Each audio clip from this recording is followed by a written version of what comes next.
by the likely GOP majority.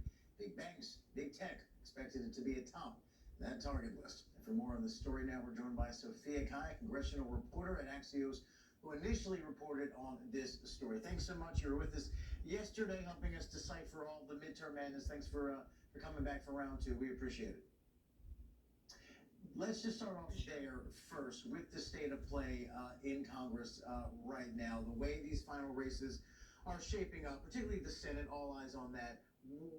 Give me a sense of where you think the Senate races in both Arizona and Nevada are going to go before we even worry about the Georgia runoff. We have to see what those two races leave us with. What's the word this hour?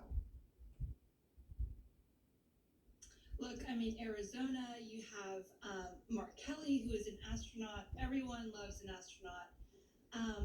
And, you know, I do think that Democrats may have a slight edge there. And, you know, and in Nevada, I think it's still really close and too close to say, you know, who will be up there. It could be likely that even before we get to the Georgia runoffs, Democrats may have control of the Senate, and that dynamic will change how the campaign plays out in the Georgia Senate. So your story about increased investigations by the GOP-controlled House, tell us a little bit more about the decision-making behind that. Yes, so, you know, with Biden in the White House, and he will be there for another 2 years, Republicans, if they control the House, there won't be much policy that they will be able to push. So what they're left with is oversight powers and investigative powers.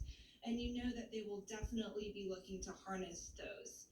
And the other point that I will make is that with a very narrow GOP margin, everyone will be clamoring for some of these finite resources, which is to be on a committee, to be able to have those oversight power, to have subpoena power, you know, and one area which we'll get into is they will be looking at investigating and calling corporate CEOs to testify for hearings. But based on what? Like what is the theory there? Why they want to talk to these guys? Is it perceived liberal bias by some of these companies? Is it privacy issues with big tech? What would be the public reason for saying we need to bring you big rich fellas into the hot seat on Capitol Hill? So it's a good question. There's a few issues here. There's one, and like the big picture is that the relationship between the Republican Party and, you know, these corporations has really started to disintegrate in the past several years, and that's because companies have started to take a stance on some social issues, including on abortion rights, on racial justice, as well as some have promised not to donate to lawmakers who have voted to decertify the 2020 election. And, you know, now that Republicans will probably have this platform, they will use it. And they will use it to sort of, in one sense, write broad letters about woke policies, ESG, racial justice, as we talked about. They will also be looking to perform, you know, bread and butter oversight for federal Biden administration programs, spending on IRA, spending on chips, spending on COVID stimulus, and those COVID aid packages. And so any corporation that has taken money or has benefited financially for any of these federal programs, even if they aren't directly the target of the investigation, they may be called to produce documents and to testify. So the reason that they're lawyering up now is to prepare for these, you know, upcoming letters of, can we have your documents? Can you come testify? All of these things, they don't want to be caught flat-footed.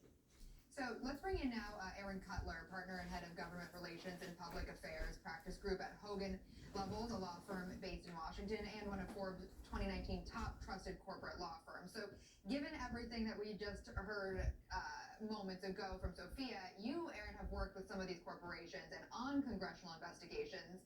In what way should companies be preparing for these hearings that we just heard Sophia mentioning? Thanks for having me. I think companies need to prepare and assess the risks, right? Sophia laid it out, right?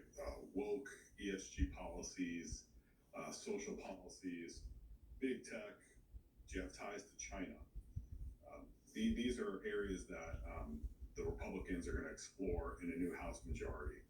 And to prepare, testifying before Congress is not a fun experience, and CEOs are very busy. So you need to spend time preparing, having a murder board, and just kind of simulating the experience, because you don't want to be surprised, and you definitely don't want to make a mistake if you're in front of a congressional hearing. And let me understand how deep these waters are running. How many companies are reaching out to you? I know you can't say which ones, and I respect that, but give me a sense of how many companies here, how many CEOs are getting a little nervous that after January they're going to be called to DC. How deep does the concern run? So I think, we're talking to many companies that are sort of assessing their DC risk, their oversight risk right now. And, we're counseling them on that. And they should expect, as we discussed, if they fit within one of these buckets, they should expect to be before Congress testifying. And again, just in layman's terms, remind people again what those buckets are. What's the through line? All these companies that are in this conversation, what is the one thing that ties them all together that you think Congress really wants to zero in on? Hearing ties to China, but what else potentially? Right, so it's ties to China. It's sort of woke corporate policies. So if you've been very forward-leaning on ESG or on social policies, if you have significant ties to China, if you're big tech, if you're somehow involved in the Hunter Biden web of his business dealings, these are areas where the GOP is kind of spotlighted and hinted that this is where they're going to focus. So, that's where I'd be going if I were a CEO of one of these companies, and just kind of preparing and building relationships. And if you've gotten a letter from the Republicans while they're the minority, certainly reply to them. Stop ignoring them. Okay, so I have a question for both of you now. We have been seeing congressional hearings all the time, particularly lately with social media companies like Facebook, where there's a lot of theater, there's a lot of hours of television being watched, but they don't always amount to anything meaningful, to any meaningful changes. So we'll start with you, Sophia. Do we see something actually happening in these sort of hearings moving forward if the House is controlled by Republicans? So these hearings bring public attention to one issue first and foremost. So even if they don't mean, for instance, in civil cases, it could lead to jail time, it could lead to an indictment. In these cases, it could impact your stock price.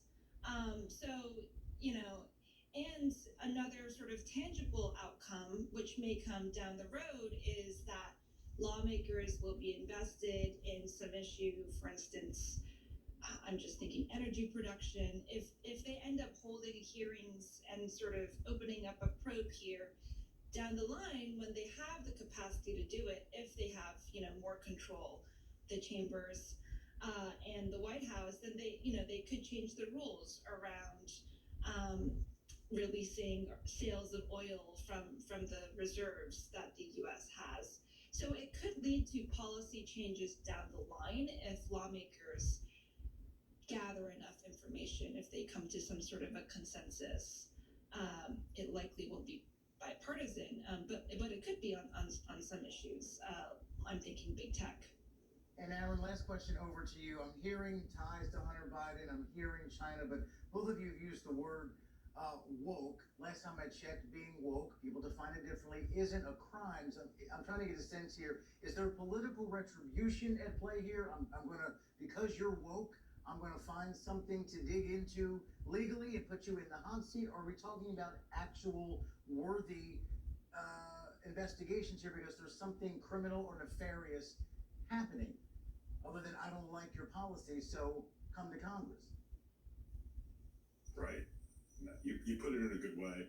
I think, but I would step back, and it's more of, are your policies so woke that you're discriminating against another legal sector of the economy that may be a bit unpopular, right? So are you not banking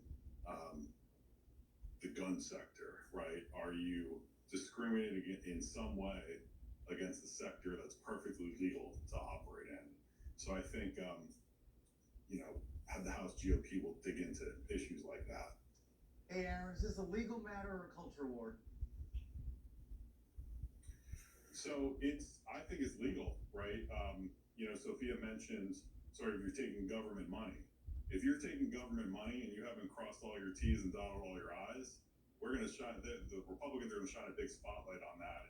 And, I hope you did all your compliance and, you did everything you needed to do from a legal perspective. All right, Sophia Kai, congressional reporter at Axios, and Aaron Cutler, partner and head of the Government Relations and Public Affairs Practice Group at Hogan Lovells. Thank you both so much for joining us this morning. Thank you.